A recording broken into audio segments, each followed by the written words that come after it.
You can do everything right with money and still fall behind. You can save every month.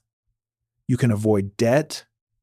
You can skip vacations, drive the same old car, keep your phone until the battery barely survives the day, and feel proud every time your bank balance goes up. Then one day, you look around and realize something disturbing. The number is bigger, but your life is not. The house is further away. Rent is higher. Groceries cost more. Insurance takes more. Retirement feels less certain. The future you thought you were buying with discipline now costs more than your discipline can reach. That is the cruelest part of inflation. It does not make you feel broke by stealing your money. It makes you feel responsible while quietly shrinking what your money can do. That is where Daniel's story begins. Daniel was not reckless. He was not lazy. He was not the kind of person who needed a lecture about spending less than he earned. At 32, he had a stable job, a modest apartment, an older car, and one rule that made him feel safe. Spend less than you earn. Save the difference. Do not take stupid risks. It sounded simple. It sounded mature. It sounded like the kind of advice that separates responsible people from everyone else. So Daniel followed it. Every payday, before he bought anything, he moved money into savings. He cooked at home while coworkers ordered takeout. He ignored friends who upgraded cars they could barely afford. He watched videos about budgeting, cut subscriptions he did not use, and felt a quiet satisfaction when he said no to things other people said yes to. At first, it worked. His savings account grew from a few $1,000s to $10,000, then 20, then 30. Every time he opened the bank app, the number gave him proof that he was becoming stronger. He was not rich, but he was disciplined. And discipline feels powerful when the number is moving in the right direction. For a while, Daniel looked like the person everyone should copy. While other people complained about credit card debt, he had cash. While coworkers stressed over car payments, he had breathing room. While people around him spent money trying to look successful, Daniel quietly built a cushion. But that was only the surface, because outside his bank account, the world was changing. The same grocery trip cost more, the rent renewal came back higher, insurance premiums rose, a basic dinner felt strangely expensive. Even a used car, the kind Daniel thought he could buy without drama, cost more than he expected. At first, he blamed himself. Maybe he needed to save harder. Maybe he had relaxed too much. Maybe he had not been disciplined enough. So he tightened the budget again. He cooked more, he delayed travel, he kept the old car. He told himself comfort could wait. The future was more important. And still, the strange feeling did not go away.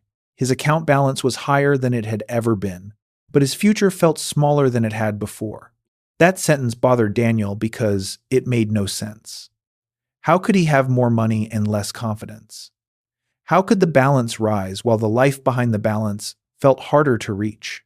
The answer was not in the number. It was in the power behind the number. Daniel was not losing money in the obvious way. Nobody stole from him. He did not gamble it away. He did not buy luxury things to impress people who did not care. His bank still showed the money sitting there, safe and untouched. But money can be untouched and still weakened. That is the part most savers learn too late.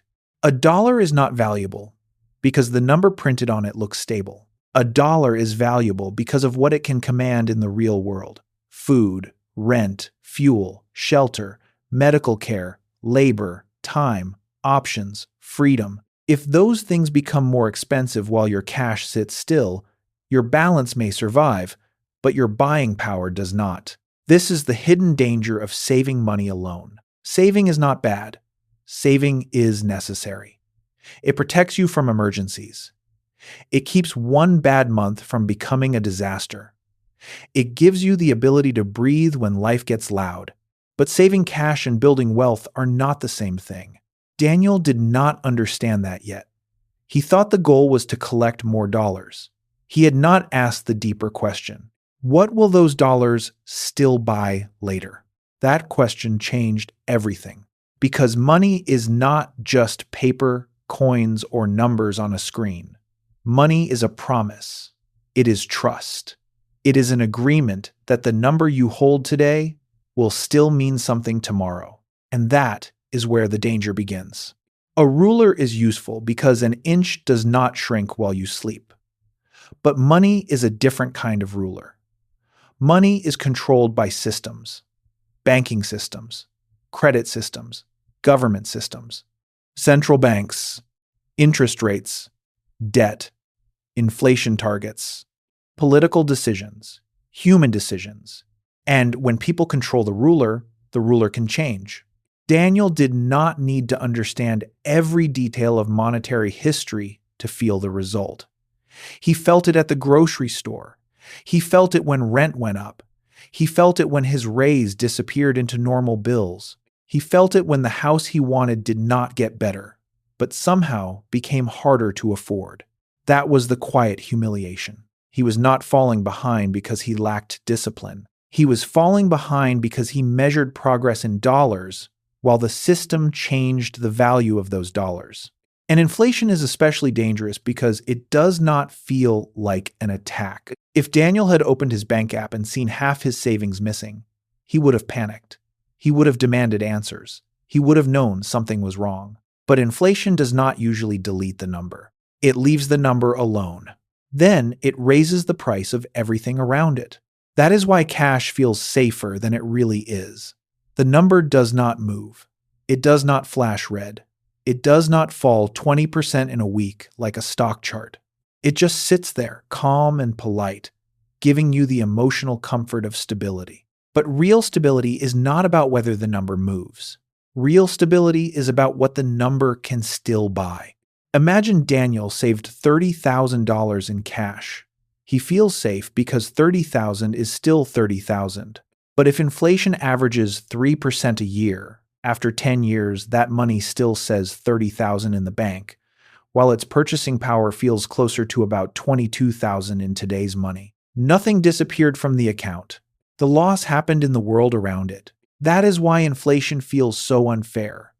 It punishes people who are not paying attention, but it does not announce the punishment. It makes your future more expensive while letting your balance look innocent. By year 5, Daniel had more cash than ever. His emergency fund was solid. His consumer debt was gone. His habits were better than most people's. But the goals kept moving. The down payment he wanted needed to be larger. The car he planned to buy cost more. The rent increase reduced how much he could save each month. Retirement calculators made him feel behind, even though he had never been more responsible. This was the moment Daniel started to understand the difference between feeling safe and being protected. Cash made him feel safe because he could see it. But the future was not asking how much cash he could see. The future was asking what that cash could still do. And that is where many responsible people get trapped. They are so focused on avoiding obvious mistakes that they miss the invisible one. They avoid debt. They avoid waste. They avoid risk. They avoid looking foolish. They avoid market volatility. They avoid every decision that might make the number go down. But avoiding all risk can become a different risk. The risk of standing still. Many people say they hate investing because they hate risk. But often, what they really hate is uncertainty. Cash gives them the illusion of control because the number does not change. Assets feel dangerous because the number moves. But inflation reveals an uncomfortable truth. A number that never moves can still be losing power. This does not mean Daniel needed to become reckless.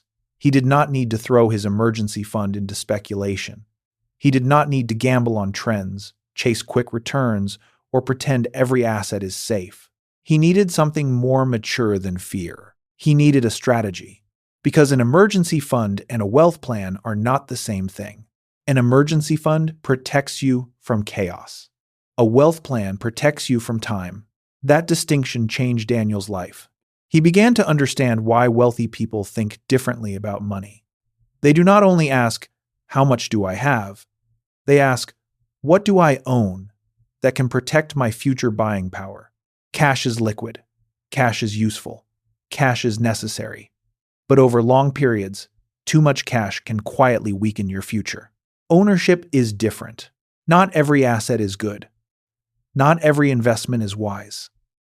Nothing guarantees wealth. But productive assets, real assets, and broad ownership claims have one advantage cash does not have. They can participate in the rising price of the world. A business can raise prices. A property may collect higher rent. A broad portfolio may grow as companies produce value over time. Again, none of this is risk-free. But the point is not that assets are magic. The point is that cash alone is not a complete defense. Daniel's mistake was not saving. His mistake was asking savings to do a job savings was never designed to do. Savings can protect this month. Savings can protect a job loss. Savings can protect the car repair, the medical bill, the emergency flight, the unexpected problem that would crush someone with no cushion. But savings alone cannot carry an entire future if the currency itself keeps losing purchasing power. That is why saving money alone can keep you poor. Not poor because your balance is zero. Poor because your balance does not keep up with the life you are trying to buy. Poor because your discipline protects you from spending, but not from inflation. Poor because you avoid the obvious mistakes and still miss the invisible one. And the invisible mistake is this: thinking money sitting still is the same as wealth being protected. By year 10, Daniel had more cash than he had in year 1. But the pride was gone. The bank app no longer felt like proof of victory. It felt like a half-truth. Yes, the number had grown, but the house was still further away. Retirement still felt uncertain. Basic life still cost more. The future was still expensive. That was when Daniel finally saw the trap. The system does not reward people just for holding money. It rewards people who understand what money is doing while they hold it. Money is not neutral. It changes through debt, credit, policy, banking, interest rates, and inflation. Most people never see those systems directly, but everyone feels them indirectly. You feel them when groceries rise. You feel them when rent resets higher. You feel them when your raise disappears. You feel them when a house costs more, even though the house did not become twice as useful. You feel them when doing the responsible thing still does not feel like enough. And that is the psychological wound of inflation.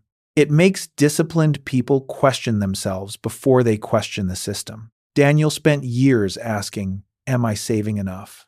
But the better question was, am I saving in the right form for the right purpose? Cash for emergencies, ownership for the future, liquidity for the short term, growth for the long term, safety for chaos, assets for time. Once Daniel understood that, he did not stop saving. He saved more intelligently. He kept enough cash to sleep at night, but stopped treating his bank balance like the whole picture. He studied risk instead of blindly fearing it. He learned that volatility is not the only danger. Sometimes the quieter danger is letting your money sit still while everything you need gets more expensive. The number grew, but now Daniel cared about something deeper than the number. He cared about purchasing power, because wealth is not how many dollars you collect. Wealth is how much life those dollars can command, how many choices they preserve, how much time they buy, how many emergencies they absorb, how many bad situations they let you leave, how much future they can still afford. That is the real math of inflation. Inflation does not only raise prices, it reduces options. You can buy less house, retire later, help your family less, take fewer chances, absorb fewer shocks, stay longer in jobs, cities, relationships, and situations you might have left if your money had more power. That is why this matters. The danger is not just that eggs cost more, rent costs more, or gas costs more. The danger is that your freedom quietly costs more. And if your money does not grow in power, your life slowly gets negotiated downward. Daniel did not lose because he was careless. He lost because he trusted the number more than the power behind the number. And that is the mistake inflation punishes quietly. It does not punish only the reckless. It also punishes the responsible people who stop learning after they learn how to save. So, the next time your bank balance goes up, do not celebrate too quickly. Ask the harder question. Is your money growing? Or is the world simply moving faster than your money can follow? Because saving gives you a number, but wealth gives you options. And in the end, the goal is not to die with more dollars on a screen. The goal is to build a life your money can still afford. So now the real question is simple. Are you saving only to see a bigger number, or are you building a future your money can still defend? Comment below. Because this is where people usually disagree. Some people trust cash because it feels safe. Others believe inflation makes cash one of the most misunderstood risks in money. Your answer says a lot about how you see wealth. And if this video helped you see money more clearly, like the video and subscribe for more money logic.